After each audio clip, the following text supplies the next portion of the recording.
Hey, good morning, Mom. Good morning. Good morning, Aaron. Good morning, Estella. Good morning, anybody else who is plugged in. Good to see you this morning on this wet, rainy day.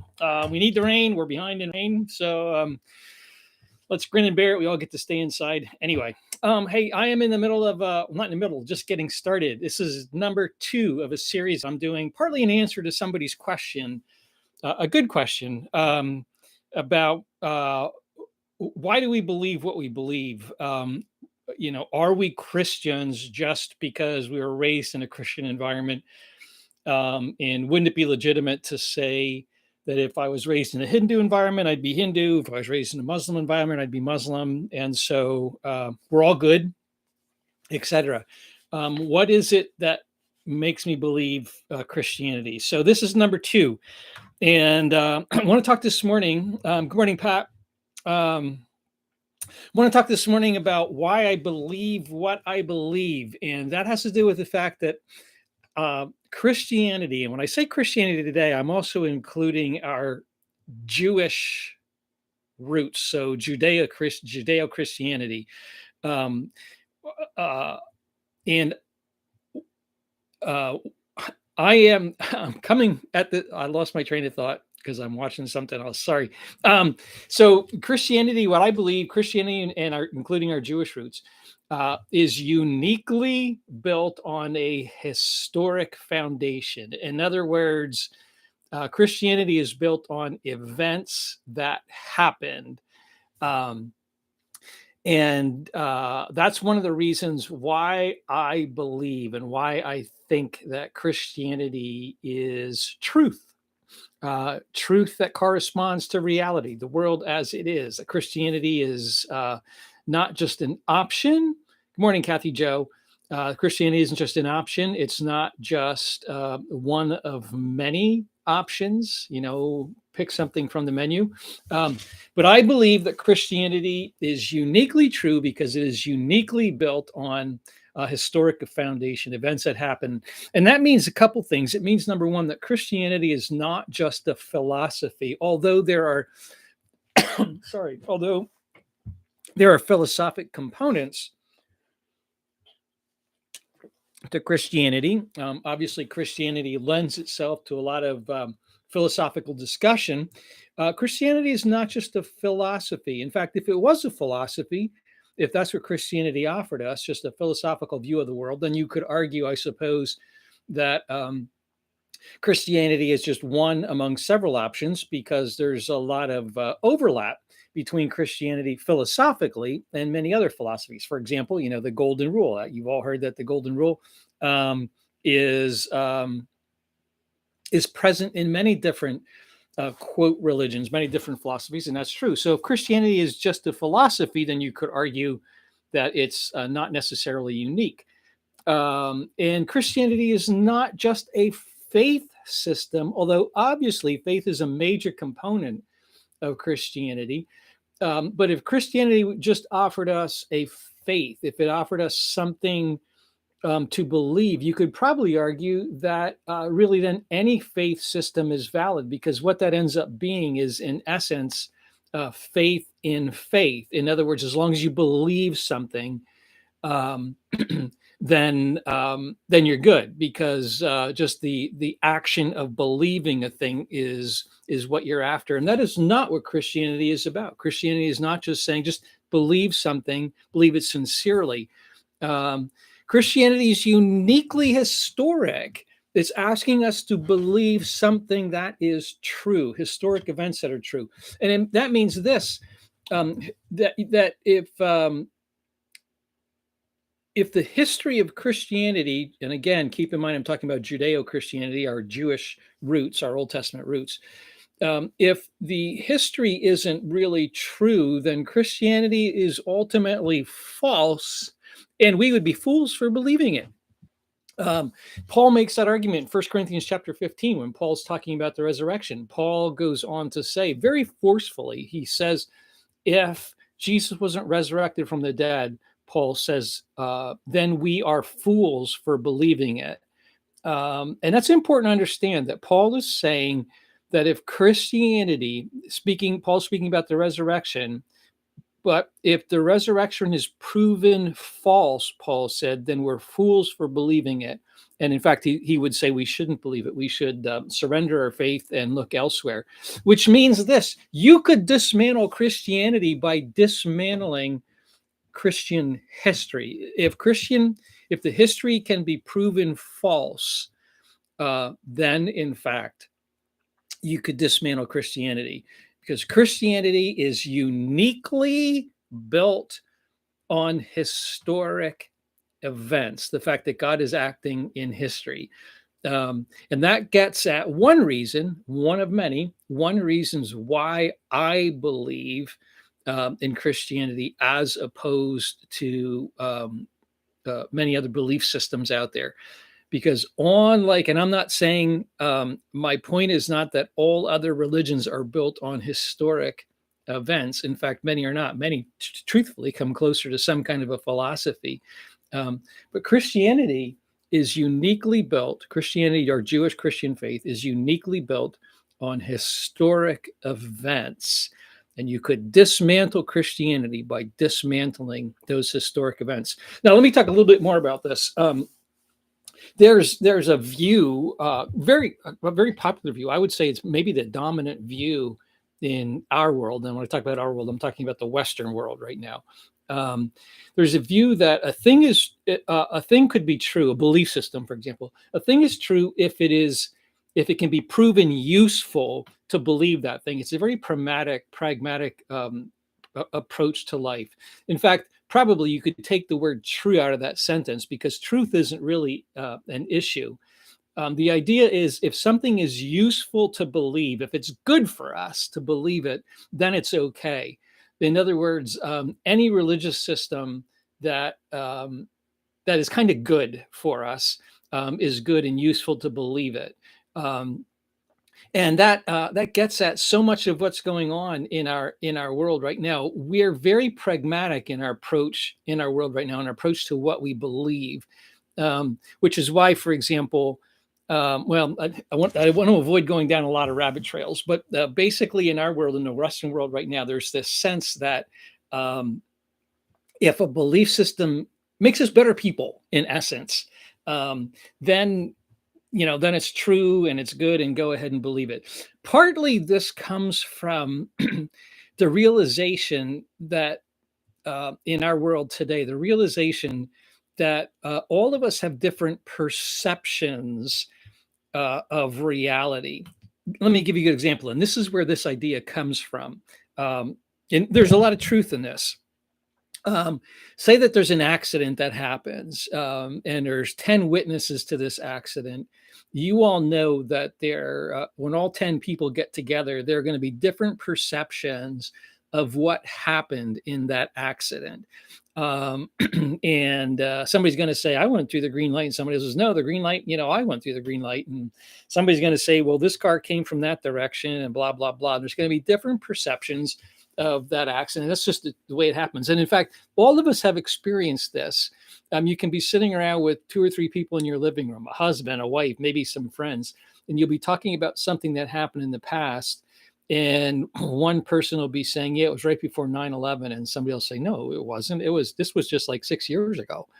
And you have this discussion based on your perceptions of reality. And the end result is kind of this belief of, well, who can say what really happened? But here's the thing: just because we have different perceptions of reality doesn't mean that reality itself is up for grabs. Let me give you a good example. A couple years ago, I witnessed a lady falling. It was a neighborhood yard sale. There was a big yard sale going on right in this neighborhood. I was across on the other side of Ott Street in the neighborhood there. On the other side of the street, I was walking in the same direction another lady was walking, and I heard this loud oh, and just as I looked over, I saw her put her arms up, and she fell face first on the sidewalk. And I kind of ran over across the sidewalk over there, and there were 2 or 3 people that gathered. The people who lived in that house came out, etc. And it appeared to be a very legitimate fall. The lady fell, and in fact, her face was really banged up. In fact, I think she broke an arm or something like that as well. So I saw her fall. I didn't see what she tripped over, but I saw her fall. And so I was talking to the neighbors. I was talking to the homeowners, and I said, "Hey, I was a witness. I saw it." I gave them my phone number because you're just assuming right away there's going to be a lawsuit, a typical slip and fall lawsuit, and in fact there was. And sometime later, I got a call from the insurance company, and the insurance company asked me really two questions. The questions were, "Did you see this person fall?" And the second question, and I said yes. I described it, what happened. I said I heard this, like, "Oh," I saw her put her arms up, and I saw her fall. And then the second question that they ask is, which direction was she walking? And I gave the answer, and I said she was walking east. Um, and the lady asked me to verify, "Are you sure she was walking east?" And I said, "Yeah, I'm sure. I saw it. I was walking east myself." Uh, so, on the other side of the street. So that one, I gave my testimony. That's what it was. Never heard back. Never heard anything more. But months later, I was doing the same walk, um, and happened to glance over at the sidewalk, and I noticed that the sidewalk had been repaired, and it dawned on me in that instant that I had given the wrong direction. I realized, wait a minute, I am walking west, and I was walking west then, and she was walking west. And it told me, I didn't, obviously, months had gone by. I no longer had the phone number, etc., and I didn't correct it. But it struck me that in that accident investigation, there's going to be different perceptions of what happened because I said that she was walking east, and I was wrong. And that's the thing about this idea that's current, that it doesn't really matter what you believe as long as you believe something that's useful, and it's okay. It's this idea that, well, we all have different perceptions of reality, but here's the thing: we have different perceptions, but that doesn't mean that reality itself is up for grabs. It I was wrong in my perception of what had happened. I was flat out wrong. A lady really was walking. A lady really fell. She was walking in a certain direction. She really fell, and really messed up her face. And as I said, I think she had broke her arm in that fall as well. And this idea that because we have different perceptions proves that reality itself is up for grabs, that's patently false. It's wrong. Reality is not up for grabs. Obviously, our perception's different. But here's the thing that I believe: Christianity, because it's historic, because it happened, there are real historic events that happen. Christianity uniquely, people say, it uniquely corresponds to reality, which means that Christianity is unique in fitting this world and fitting history as it really is. It's the best and most accurate description of reality. It means that God is active in history, that God is doing something in history, and this is unique. There's nothing else really like this out there, and it makes Christianity unique. So, oops, sorry, I don't know if you can hear me shuffling paper. Sorry about that. But uh, this is this gets to why I believe what I believe about faith, because I believe about my faith. I don't mean faith, about my faith, about Christianity. Christianity uniquely corresponds to reality because Christianity is a historic religion. You could dismantle Christianity if you could dismantle its history. Now, here's the thing, and this is important. A lot of us will say, when it comes to the events of history, because a lot of times there's conflict about what really happened. A lot of us will say, well, it requires faith to believe the events of history. And that's actually, I think, in many ways, that's not accurate to say that it requires faith. Faith is a huge component of Christianity. But what it means is that essentially we're believing that those events in history actually matter to me. That's where I latch onto faith. But the events in history itself doesn't require faith. There's evidence for those events in history. There's evidence.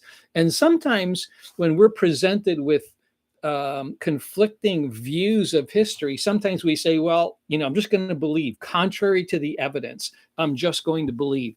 That's wrong. Paul says what Paul's talking about in 1 Corinthians 15, when Paul says, look, if the resurrection of Jesus didn't happen, we would be fools to believe. And what Paul is saying is, if the events can be proven to conflict with Christianity, we would be fools to hang on to Christianity if the events can be proven false. We do not just believe contrary to the evidence. Jesus himself said it's the truth that sets you free. And by saying that, and by saying other things about truth, when Jesus said, I'm the way, the truth, and the life, what Jesus was saying is, you pursue truth. There is such a thing as truth. Going back to that accident that I witnessed, that lady falling, a lady really fell. Lady really damaged her face. It really happened. And although there were conflicting views of what people saw, there really was a lady who fell. And Jesus is saying, you pursue truth. You do not just throw up your arms and say, well, I'm going to believe contrary to the evidence. If the evidence is out there and it conflicts with what you believe, then you better be pretty sure about looking for the evidence, because to believe contrary to the evidence is a foolish thing. That's not faith. So let me give you some examples of what I mean for this by pursuing the evidence. A couple things. I just and this is important, pursuing the evidence, because as Christianity is uniquely rooted in historic events, that God is acting in history. And let me give you a couple examples. I just posted on the church. Let me look for where we are here time-wise. I don't want to spend all of your morning. I just put on the church, the private group. I don't know if you're a member, those of you who are watching, if you're a member of a private Facebook group. Yeah, Aaron, it's a good way to look at it. Truth is and always will be true. Exactly. It doesn't mean, I got to avoid the rabbit trail. Sorry about that. So on the private Facebook page, and if you're not a member of the Horizon Church private Facebook group, we keep it private. There's a public one, but we keep this one private just because there's information that we want to get out only to the people in the group. But I posted an article. If you want to be on it, contact me. I can get you to join that. I posted an article a couple of weeks ago, a video blog about a find, a hugely significant archaeological find in Israel. It actually happened. It was something that was found like a decade or so ago.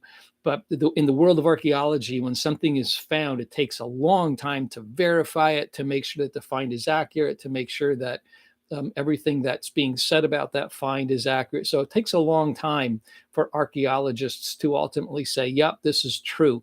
And they found a tiny little lead book, and it's called the Little Curse Tablet. And curse tablets are common. And it was found on a mountain called Mount Ebal, which would be in the region of Samaria in Israel, Mount Ebal. And there's two mountains that correspond to each other side by side. There's Mount Ebal and there's Mount Gerizim. A lot of hugely significant events in history that happened right there. Mount Ebal. Jesus, when he had that conversation with the woman at the well, probably happened within sight of Mount Ebal and Mount Gerizim. And in biblical history, there's an account when the Jews, when the Israelites are moving from Egypt, and they had their 40 years in the wilderness, etc., and they're crossing into the Promised Land. They have a kind of a covenant renewal ceremony on Mount Ebal and Mount Gerizim, and you can go, and I've been there. I've seen these two mountains. And anyway, Mount Ebal was the mountain of curses. The Jewish people, they recited the terms of the covenant. They divided themselves in groups, and on one side, on Mount Gerizim is lush and it's green. Mount Ebal is bald. It makes it easy to remember the difference. It's rocky, it's barren. And half of the Israelites stood on Mount Gerizim and they recited the blessings of the covenant. And then half of them stood on Mount Ebal and they recited the curses of the covenant. And this curse tablet was found on Mount Ebal. And it's significant. In fact, when I say significant, archaeologists will tell you this is probably one of the most significant finds in the last 100 years, maybe longer. Some of them even say it's more significant or it equals in significance to the Dead Sea Scrolls, which is another issue altogether. But it's hugely significant. In fact, when this find was verified in Israel, it made the front page of all the Jewish newspapers and magazines in Israel recently. That's how it's just a major find. I'm not going to spend a whole lot of time talking about what this cursed tablet is. You can go back to the Facebook page if you want to watch the video. I don't know, it's 16, 20 minutes long. It's worth your while watching if you have any interest in archaeology.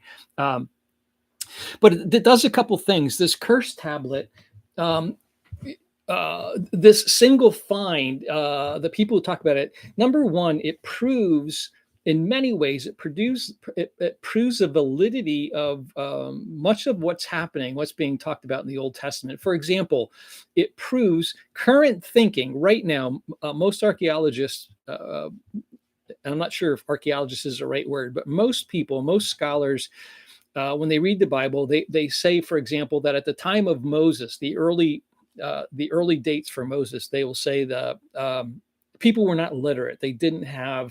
Um, they didn't have writing. They could not have written down. So Moses couldn't have written, etc. Blah blah blah. This tablet proves that at that time the people were literate. On this cursed tablet, there's the name of Yahweh, the name of God, for example. So it proves that at the time of Moses, the earliest dates for Moses, that the Jewish people, that they were literate, they had writing.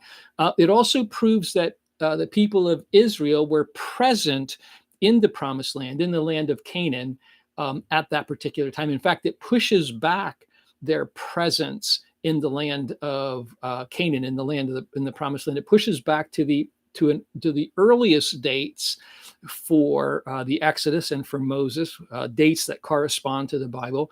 And it also proves that they were present there. In other words, they were at Mount Ebal because this cursed tablet was found there at Mount Ebal. So all that to say that there's this one single find which gets to the validity of the Old Testament, the fact that current thinking has been not can't be, it's just all myth, blah, blah, blah.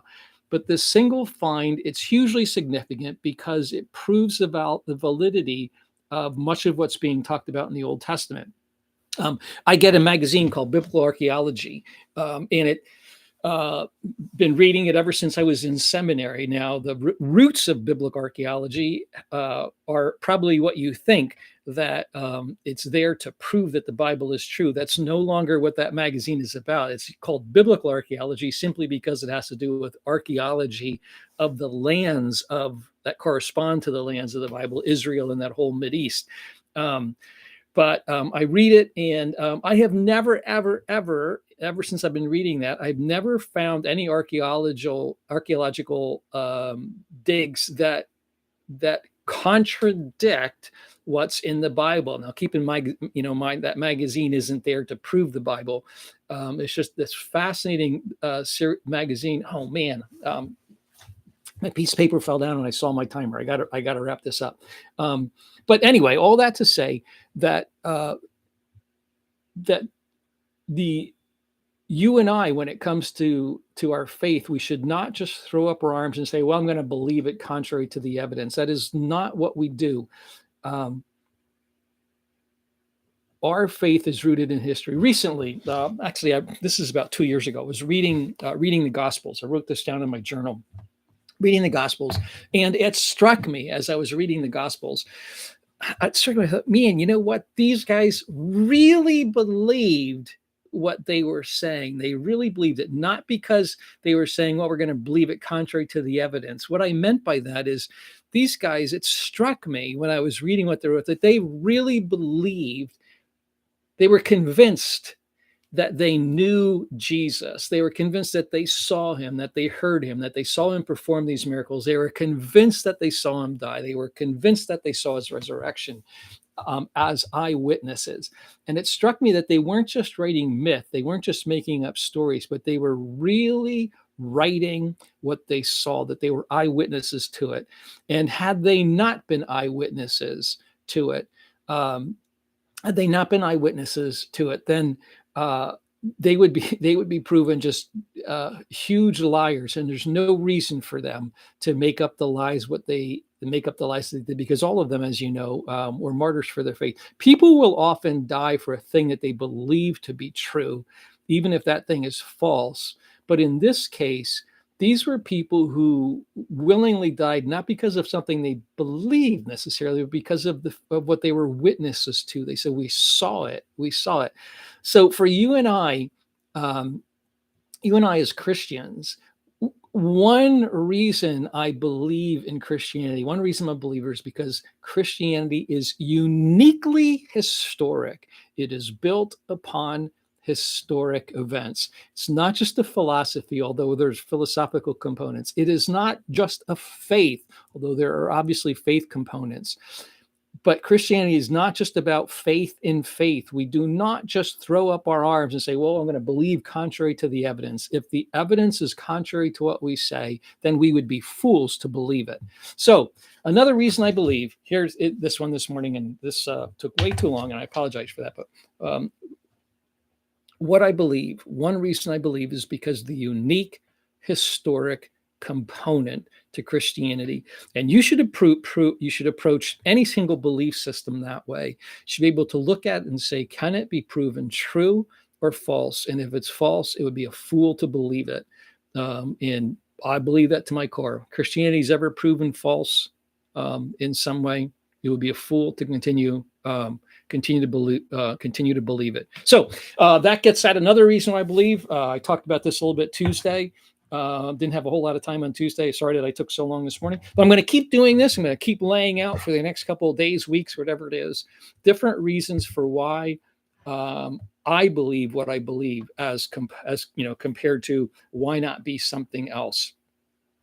Frankly, I couldn't be anything else because of the fact that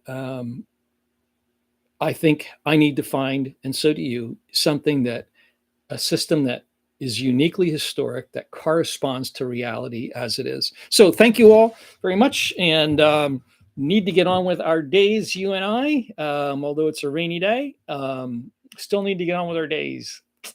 Right. So let me pray for us. And anyway, let me pray. God, thank you. Thank you for the day ahead of us. Thank you, God, that we get to live in a real world. It's not an imaginary world. It's not a world of just what we believe, but that this is a real place and real things happen.